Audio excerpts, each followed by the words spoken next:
극동방송과 함께하는 성경 읽기 프로젝트 성경 읽어지네. 이 시간 생터 성경사역원 성경 읽어지네 전문 강사이신 하만 우리교회 배명옥 사모와 함께합니다. 성경이 읽어지네 주님 나라 임하네. 안녕하세요. 지난 시간에는 3차 선교 여행의 마무리 과정을 살펴보았습니다. 고린도에서 예루살렘을 향해 배 타고 이동하려 하는데 암살 계획이 있음을 알고 헤로에서 육로로 여행 경로가 변경되어 다시 거꾸로 마케도냐 지방을 거쳐 드로아에 갔습니다. 이곳에 각 지방에 헌금 사절단이 집결되었고 여기서 유두고가 죽다 살아난 사건이 발생했었어요. 바울의 일행은 오순절 안에 예루살렘에 도착하기 위해 가는 길에 에베소까지 들어가지는 못하고 대신 에베소 교회 장로들을 밀레도까지 나오게 하여 이들에게 고별 설교를 한 다음에 배 타고 고스, 로도, 바다라를 거쳐 두로에 도착했습니다. 그리고 가이사라를 지나 예루살렘으로 향하는데 이 두로 가이사라에서 예언자들이 바울의 예루살렘 행을 말리는 예언을 하지만 바울은 헌금 전달하는 일에 목숨 걸고 강행하여 예루살렘에 도착했습니다. 그러나 분위기가 살벌했어요. 수만 명이나 되는 유대인 크리스천들이 바울을 못마땅하게 여기고 있었기에 야고보의 조언대로 바울은 불필요한 마찰을 피하기 위해서 정결 예식을 행하며 율법주의자들을 의식하는 것까지 지난 시간에 살펴보았습니다. 예루살렘에 도착한 것까지 정리가 되셨죠? 오늘은 예루살렘에서 로마까지 간 스토리를 정리할 겁니다. 그러니까 사도행전이 오늘 끝나는 거예요. 정결 예식이 끝나갈 즈음 지금까지 바울이 가는 곳마다 쫓아다니며 괴롭게 했던 유대주의자들이 예루살렘 성전에 서 있는 바울을 보고는 드디어 일을 냅니다. 바울을 붙잡아 폭동을 일으킨 것인데요. 당시 예루살렘의 보안사령관인 로마 천부장이 일단 그래서 바울을 체포합니다. 결국 이렇게 바울이 체포되는 거예요.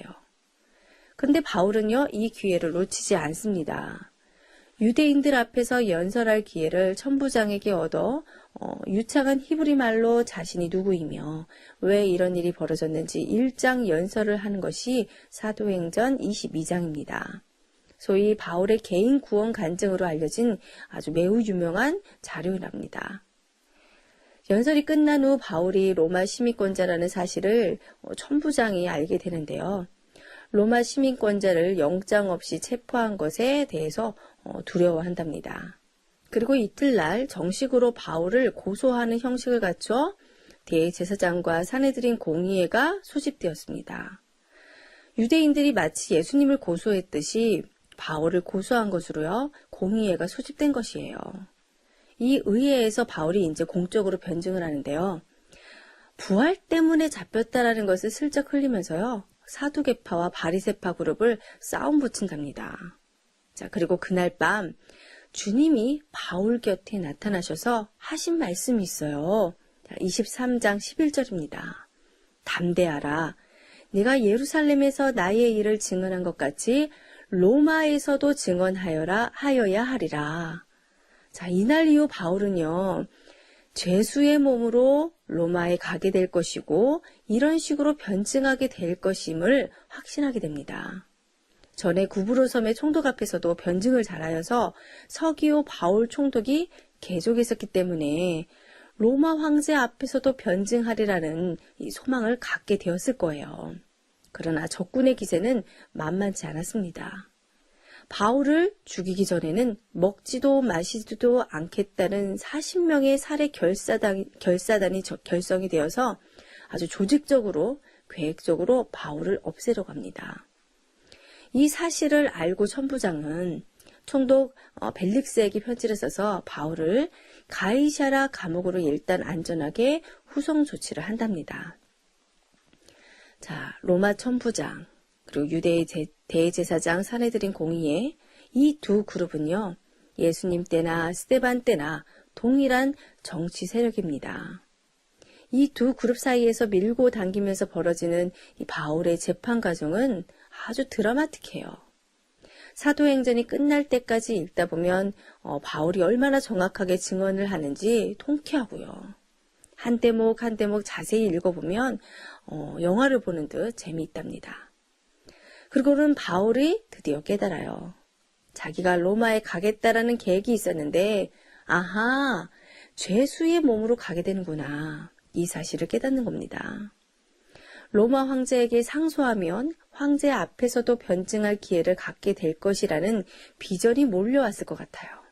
앞으로 이렇게 변증할 기회를 가질 것을 생각하니 기뻤을지도 모릅니다. 자, 이제 앞으로 예루살렘에 파견 나온 당시에 로마 총독인 벨릭스 앞에서와 그리고 그 다음 총독 베스도 앞에서 증언하는 장면을 기대하시기 바랍니다. 바울이 1차 선교 여행을 할 때 구브로 총독을 개종시킨 경력이 있었으니 바울은 두렵지 않았을 거예요. 이렇게 하여 바울이 예루살렘에서 가이사라로 후송되어 가이사라 감옥에 감금됩니다. 그리고 닷새 후에 대제사장 아나니아가 장로들과 변호사를 대동하고 가이사라까지 와서 정식으로 벨릭스 총독에게 법적으로 유효한 고소장을 냅니다. 이에 바울이 법정에서 자기 변호를 하는데요. 되게 재밌고 흥미진진해요.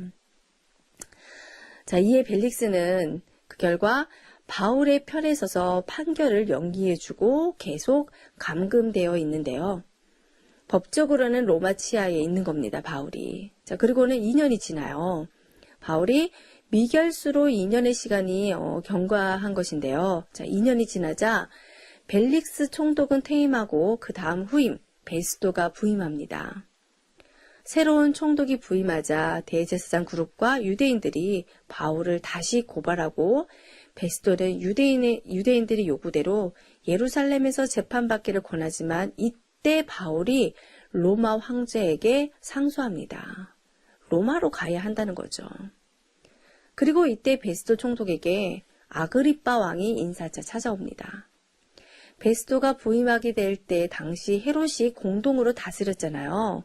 이때 헤롯 왕이 아그리빠 2세입니다. 1세는 충이 먹어 죽었고 아그리빠 2세가 대헤롯처럼 갈릴리까지 다스리고 있었거든요. 자, 그런데 베스도 총독이 새로 부임해 위임식 같은 것을 하니까 공적 사절단 같이 온 것입니다.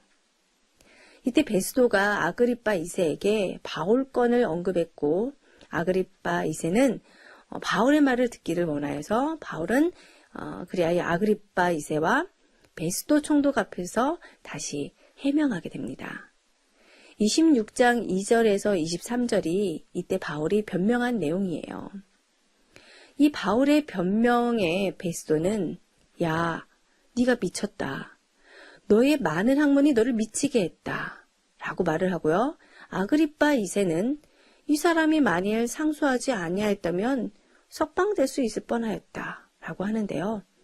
자, 그러나 바울은 구브로 총독이 예수 믿게 하는 경험이 있었기 때문에 죄수의 몸으로 로마까지 가서 가이사에게 상소를 해서 거기서 여기까지 왜 끌려왔는지 말할 수만 있다면 된다. 나는 가이사에게 상소를 하겠다. 하나님이 로마로 나를 보내시는 것은 죄수의 몸으로 보내셔서 자, 재판 과정에서 딱 변명할 수 있게 된다면 그때 무슨 일이 있는지 알겠는가? 라고 하면서 가는 거예요. 그래서 갑니다. 바울이 로마로 이제 압송됩니다. 로마 황제에게 재판받으러 이탈리아행 배를 타고 가는 건데요. 27장이에요. 자, 1절에 우리가 배를 타고 자, 여기서 우리라는 말은요. 누가가 또 합류한 것을 뜻하는 겁니다. 로마행이 결정되자 누가도 함께 배에 탄 것인데요. 누가는 이후 계속되는 바울의 인생 속에 함께 한답니다. 마지막 2차 구금 때까지도 함께 해요. 가이사랴에서 이탈리아행 배를 타고 출발하여 로마에 도착하기까지 배도 바꿔 타고 풍랑으로 난파하기도 하고 섬에 불시착하기도 하는데 스토리가 가히 영화 수준이랍니다. 흥미진진하게 읽으시면 돼요. 어렵지 않아요. 자, 드디어 로마에 도착하여 이제 감옥에 갇히는데요. 여기서 2년 정도 또 갇히게 됩니다. 그런데 비교적 방해받지 않고 셋집에 유하면서 활발하게 복음을 전할 수 있었어요. 갇힌 자로서 복음을 전하는 겁니다. 이 상황을 1차 감금이라고 칭한답니다.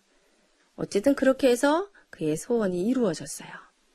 이렇게 이제 사도행전이 끝났습니다. 바울이 감옥에 갇힌 상태로요. 그런데 이후에 스토리는요, 계속 이어진답니다. 사도행전이 끝났는데 무슨 말인가? 이 이후에 바울이 쓰는 편지가 있거든요. 이름하여 옥중서신입니다. 감옥에서 쓴 편지로 골로새서, 빌레몬서, 에베소서, 빌립보서인데요. 내일 공부하겠습니다.